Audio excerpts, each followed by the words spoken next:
entonces vamos a continuar hoy con nuestro tema de hipersensibilidad y para abordarlo es necesario fijar antes algunos términos.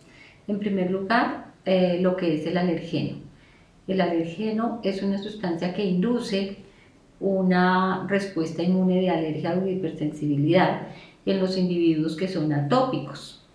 ¿Y atopía qué es? Atopía es la susceptibilidad genética que tienen los individuos para generar reacciones de alergia o de hipersensibilidad.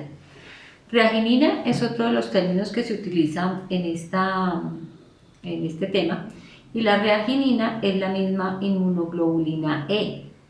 Así que cuando el alergólogo o el inmunólogo determina hacer un análisis de reagininas, pues no es otra cosa que la determinación de inmunoglobulina E, que como veíamos desde la primera clase, tiene que ver con las reacciones de hipersensibilidad y la respuesta inmune contra parásitos. Se habla de alergia cuando se habla de un proceso localizado y de anafilaxia cuando el proceso es generalizado o sistémico. No solamente involucra una parte específica, sino que puede involucrar el sistema respiratorio, el sistema digestivo o el sistema nervioso o los tres. Y unas células principalmente involucradas en los procesos de hipersensibilidad son los mastocitos o las llamadas células de Mast en algunos libros, que considero que hacen alusión más como a una mala traducción del término. Los mastocitos son unas células que se encuentran ubicadas en el tejido conectivo y tenemos tejido conectivo en todos los sistemas y en todos los órganos. Son unas células muy grandes, ya se las voy a presentar a continuación, con un núcleo grande, con numerosos gránulos citoplasmáticos y con una gran cantidad de sustancias contenidas en esos gránulos. Y esas sustancias contenidas en los gránulos van a ser las responsables de la sintomatología relacionada con la hipersensibilidad. Para comenzar, las reacciones de hipersensibilidad pueden ser de 4 tipos, denotadas siempre con números romanos. Tenemos la clase 1, que es una hipersensibilidad de presentación inmediata. ¿Eso qué quiere decir? Quiere decir que la sintomatología se presenta inmediatamente, el individuo entra en contacto, el individuo atópico por supuesto, entra en contacto con el alergeno que le va a causar esa hipersensibilidad. Y causas de hipersensibilidad pueden ser algunas proteínas contenidas en algunos alimentos, algunos alergenos que pueden ser inhalados, algunos constituyentes de las vacunas, y hago la aclaración aquí porque la hipersensibilidad no se da contra la vacuna como tal, sino contra alguno de los elementos utilizados en la preparación de la vacuna. Algunos parásitos pueden causar el proceso de hipersensibilidad y también algunos medicamentos. Lo que debemos tener claro es que la presentación es inmediatamente el individuo atópico entra en contacto con el alergeno que le va a causar esa patología. Las hipersensibilidades tipo 2 son producidas cuando hay incompatibilidad entre los antígenos eritrocíticos. Entonces puede darse en el caso de transfusiones con sangres incompatibles. La enfermedad hemolítica del recién nacido es una reacción de hipersensibilidad al antígeno RH. Algunos fármacos y algunas infecciones pueden inducir alteraciones a nivel de los glóbulos rojos y de esa manera producir un estado de hipersensibilidad tipo 2. Las hipersensibilidades tipo 3 son mediadas por inmunocomplejos. A la fecha, pues ya sabemos que un inmunocomplejo es la unión de antígeno con el anticuerpo correspondiente. Como ejemplos podemos tener la neumonitis, la glomerulonefritis y las poliartritis. Y la reacción de hipersensibilidad tipo 4 es una reacción de presentación tardía. ¿Eso qué quiere decir? Quiere decir que se presenta después de 48 horas que el individuo esté expuesto al alergeno. Y como ejemplo podemos tener la reacción cutánea a la tuberculina. De tal manera que es muy importante tener en cuenta el tiempo de presentación del proceso de hipersensibilidad.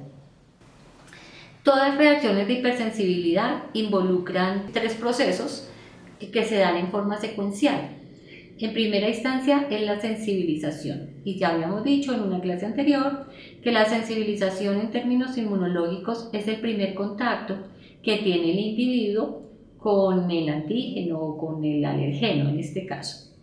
Después de que se da la sensibilización, se da la activación de los mastocitos e inmediatamente se da la activación de los mastocitos, se continúa con una respuesta inmune prolongada. En la sensibilización no hay expresión de sintomatología. Al paciente ni le pica, ni le rasca, ni le duele, ni le arde. La sintomatología va a presentarse cuando el individuo tiene la segunda, la tercera o la repetida vez con el alergeno contra el cual está sensibilizado.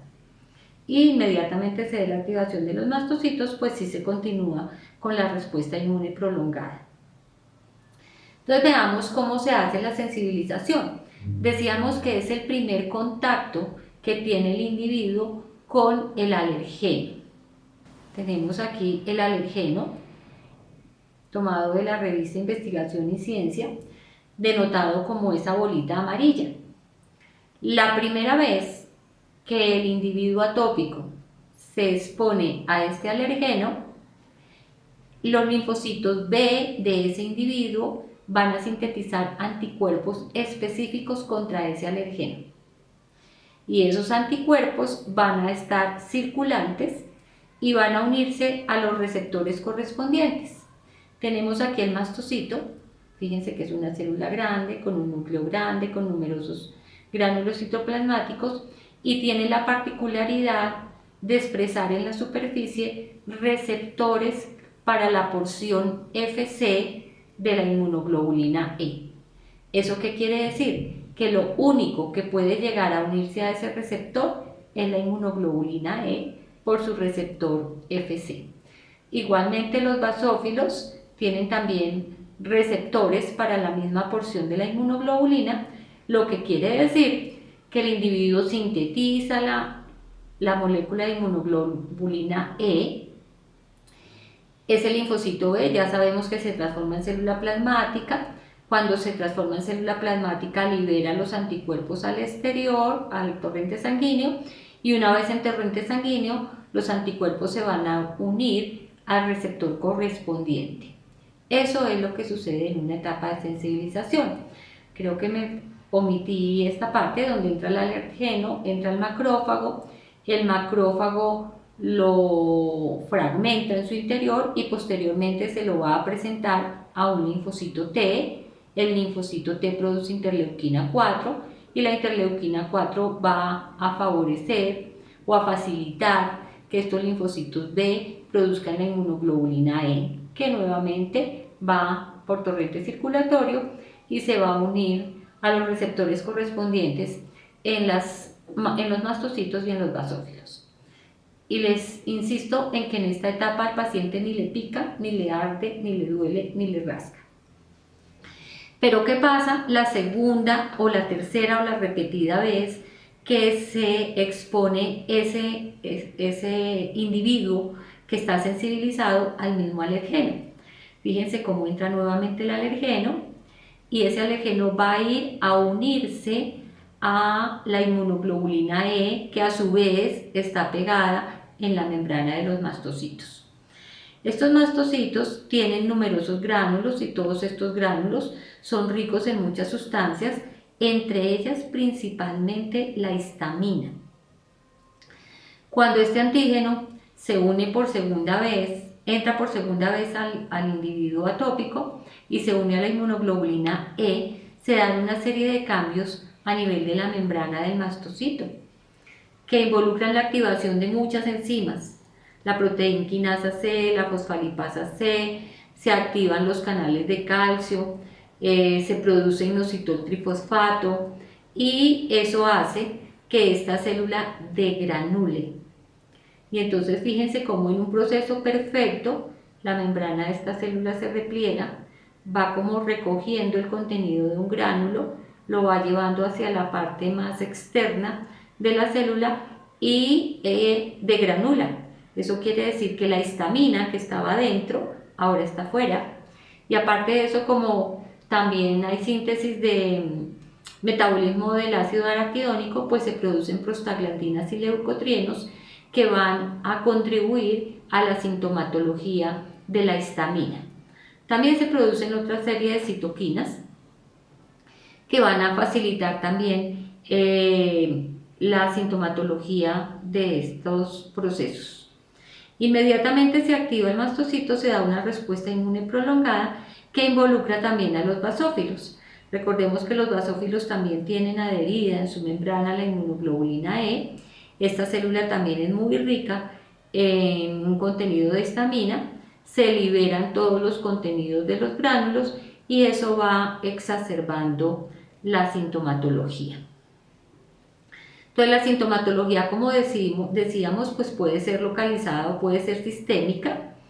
Está dentro de la parte localizada, pues lagrimeo, síntomas físicos como rinitis, erupciones en la piel, conjuntivitis, inflamaciones locales, y dependiendo de cómo se maneje tanto el individuo como la cantidad de exposición, pues puede ser alergia o puede ser anafilaxia.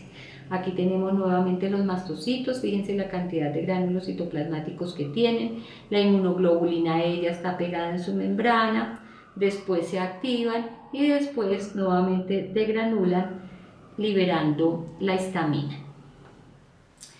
Hay muchas formas de evidenciar un proceso de hipersensibilidad. Estamos hablando de la hipersensibilidad tipo 1, en donde podríamos ver la manifestación de los síntomas. Pero una forma para hacer el diagnóstico consiste en hacer unas pruebas a nivel de laboratorio para saber a qué es alérgico el individuo. Generalmente un individuo que es alérgico a un alergeno puede serlo a muchos más, porque comparten determinantes alergénicos.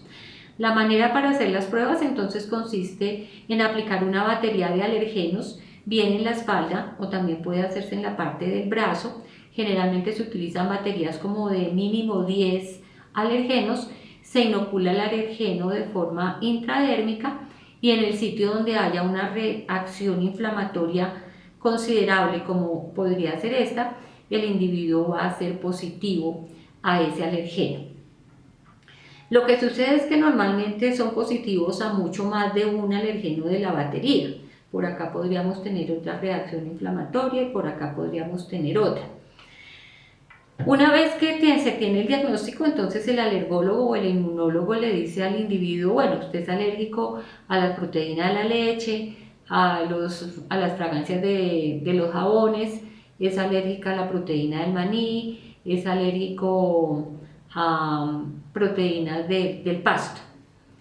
Y con esa información le propone o le sugiere o le recomienda al individuo hacer una desensibilización. Recuerden que la primera etapa es la sensibilización, entonces la forma sería desensibilizarlo. ¿Desensibilizar en qué consiste? Consiste en exponer al individuo en pequeñas y graduales concentraciones del alergeno a través del tiempo con el ánimo de que el individuo genere una tolerancia inmunológica, es decir, que pueda tolerar ese alergeno sin que desencadene un proceso alérgico. ¿Y el proceso en qué consiste? Consiste en aplicar inicialmente unas dosis crecientes del alergeno, comenzando con 0.1 mililitro, 0.2, 0.3, 0.4, 0.5, 0.6, 7, 8, 9 y 10, hasta llegar a 1 centímetro. Cuando llega a 1 centímetro, entonces comienza la aplicación de dosis decrecientes. Empieza con 0.9, 0.8, 0.7, 0.6, hasta llegar al día en que no hay que aplicar nada. Y con esa aplicación continua, pero en dosis bajas, se logra que el individuo se desensibilice. Tiene algún grado de aplicación en la especie humana en la medida en que puede evitar la presentación de sintomatología muy exuberante con respecto a un alergeno. Pero todas estas pruebas y todas estas desensibilizaciones se hacen con baterías importadas. Eso quiere decir que los alergenos no son exactamente a los cuales nos exponemos nosotros. El alergeno utilizado en pruebas, por ejemplo, para picaduras contra pulgas, es con pulgas europeas o con pulgas gringas, que no necesariamente son nuestras pulgas. Las desensibilizaciones que se hacen con polen, también se utilizan polen de árboles que no tenemos y no se hacen con alergenos propios de la ciudad, lo cual restringe un poco la efectividad del tratamiento. Tiene el inconveniente que hay que ir todos los días a que le apliquen un mililitro del alergeno. Si bien pues estos procedimientos ya se han vuelto más prácticos y el inmunólogo y el alergólogo le entregan al paciente el frasquito y todas las jeringas y le enseñan a aplicárselo, pues no deja de ser un poco complicado. Pero imagínense ustedes en este plan con una mascota, llevando el perro todos los días donde el veterinario, el transporte y ni decir de animales grandes. Realmente estos procedimientos tienen alguna aplicación en la especie humana, pero las especies que son de nuestra competencia, lo ideal sí pues es determinar cuál es la causa de la alergia y poder abolirla por completo. La hipersensibilidad tipo 2 decíamos que se produce porque hay alteraciones a nivel de las proteínas de los glóbulos rojos. Y es posible que algunos medicamentos puedan alterar las membranas de los glóbulos rojos, y si alteran las membranas de los glóbulos rojos, pues hay hemólisis, y después de esa hemólisis se generan se pueden generar la producción de anticuerpos contra esos componentes de los glóbulos rojos. Algunos medicamentos como el ácido acetilsalicílico, algunos antibióticos, pueden producir alteraciones a nivel de la membrana de los glóbulos rojos, conllevando a la producción de reacciones de hipersensibilidad tipo 2, como la explicada en la anemia hemolítica de los recién nacidos. La hipersensibilidad tipo 3. La hipersensibilidad tipo 3 se da por la formación de complejos inmunes, que son la unión de antígenos y anticuerpos. Cada vez que hay complejos inmunes, que no debe haber en un individuo, se activa el proceso de fagocitosis con el ánimo de ingerir, digerir y destruir esos complejos inmunes.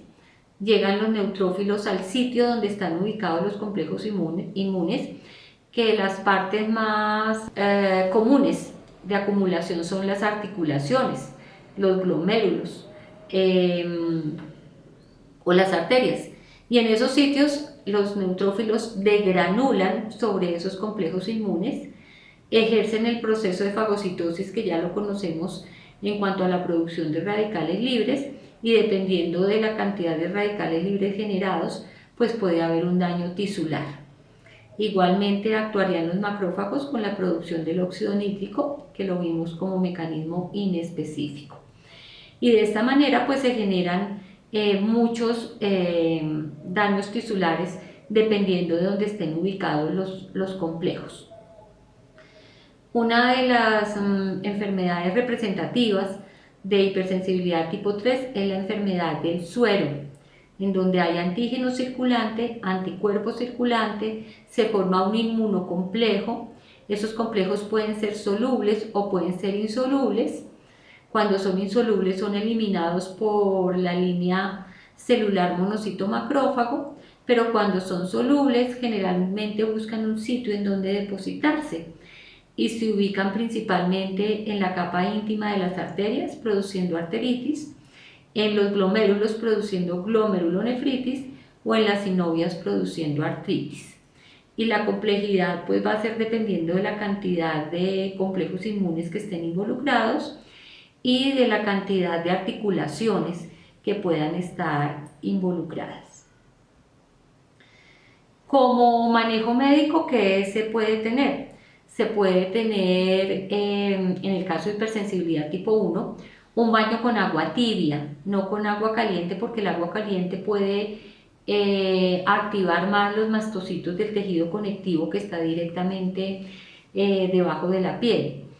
Se utilizan antiinflamatorios, se pueden utilizar antihistamínicos, corticoides, traqueostomía, pero definitivamente lo único que funciona 100% contra las alergias es eliminar la causa. Y para poder eliminar la causa, pues primero debemos saber a qué somos alérgicos. Queda a criterio del clínico si puede utilizar solamente antiinflamatorios, solamente antihistamínicos o solamente corticoides.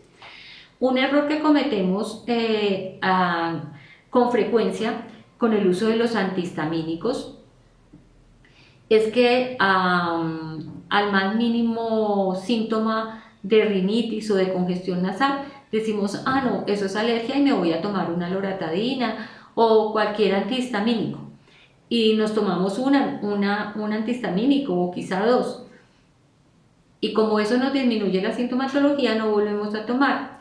Los tratamientos antihistamínicos deben ser unos tratamientos sostenidos mínimo durante 10 días. ¿Qué pasa con ese antihistamínico? Ese antihistamínico lo que va es a bloquear el receptor para la histamina, y como vimos, los mastocitos desgranulan, la histamina se libera y va y se pega al receptor para la histamina. Una vez que la histamina se ha pegado al receptor correspondiente, no hay quien la suelte. Eso quiere decir que ese antihistamínico no está cumpliendo con su función.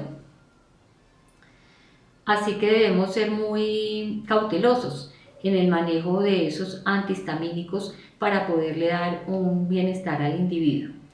El corticoide pues debe ser utilizado dependiendo de la reacción que tenga el individuo. La alergia es una respuesta exagerada del sistema inmune, y como respuesta exagerada del sistema inmune puede ameritar el uso de un corticoide que lo que hace es disminuir la respuesta inmune y facilitarle la disminución de la sintomatología a los individuos. Como les decía, en el caso de la hipersensibilidad tipo 4, esta se sucede más a los componentes de la vacuna y no a la vacuna en sí.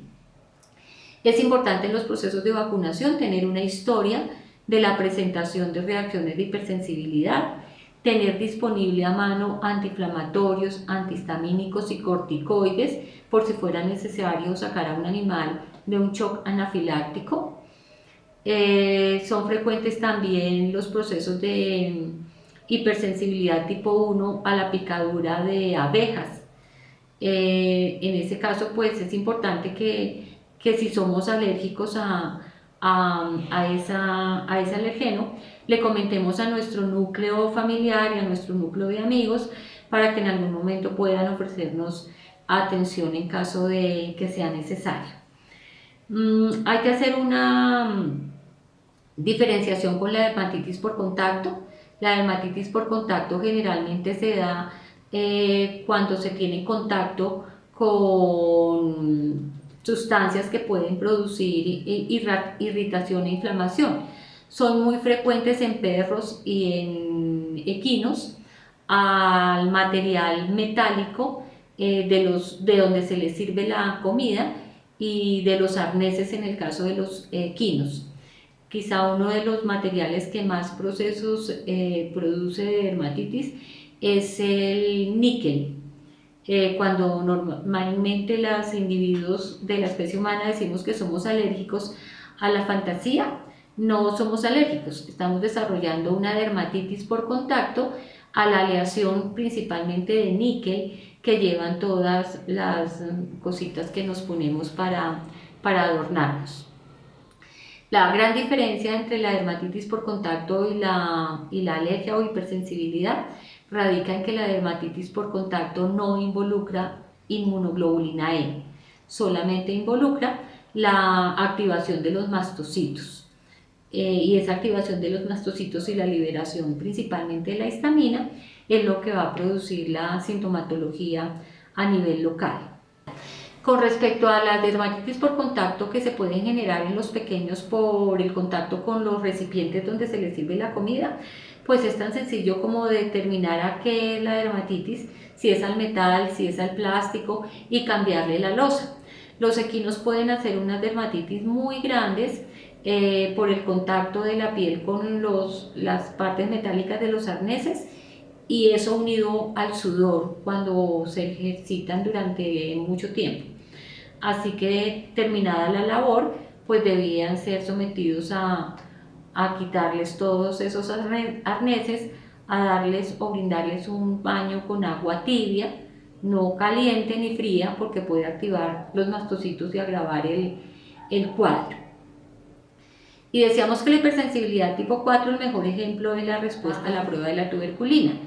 La tuberculina es una prueba que se hace para determinar, principalmente en los bovinos, pero también puede hacerse en otras especies, si los individuos han tenido infección con la micobacteria, que es la causante de la tuberculosis. No necesariamente determina animales que han estado en contacto con la micobacteria, aunque no necesariamente estén enfermos en el momento de hacer la prueba. Como tenemos planes de control y erradicación de la enfermedad, la idea es hacer la tuberculinización al predio, y los individuos que salgan positivos, pues que se vayan al sacrificio para evitar que puedan ser como focos de diseminación de la enfermedad. Generalmente lo que sucede es que se llega a un hato, se tuberculiniza, y es posible que la vaca de más producción sea positiva a tuberculosis, y entonces el dueño, pero doctora, ¿cómo me va a decir que Margarita es positiva si es la vaca que más me produce? Sí, puede ser la que más le produce, pero estuvo en contacto en algún momento con la bacteria, y es posible que tenga la bacteria todavía en su interior, por allá acomodada dentro de un granuloma, que no le está haciendo daño ahorita, pero que a través del uso de agujas y de todas estas cosas que están implicadas en la transmisión de la enfermedad, pueda constituir un foco de contagio. Y considerando el plan de erradicación de la enfermedad, pues por esas razones que esos individuos que son positivos deben ir al sacrificio. Pero como aquí estamos en el país en donde el bobo se cree vivo, entonces tiene un animal positivo en su hato, y lo primero que piensa es en vendérsela al vecino. Vendérsela al vecino o tenerla a él es exactamente lo mismo. La idea es erradicar la enfermedad, y para erradicarla lo ideal es que ese individuo positivo a la prueba de la tuberculina tenga que ser sacrificado. Por supuesto, con planes escalonados de sacrificio, considerando la capacidad que tienen las plantas de sacrificio, la capacidad de consumo que tienen los municipios, y de esa manera pues vamos haciendo una contribución muy importante a nuestros planes sanitarios.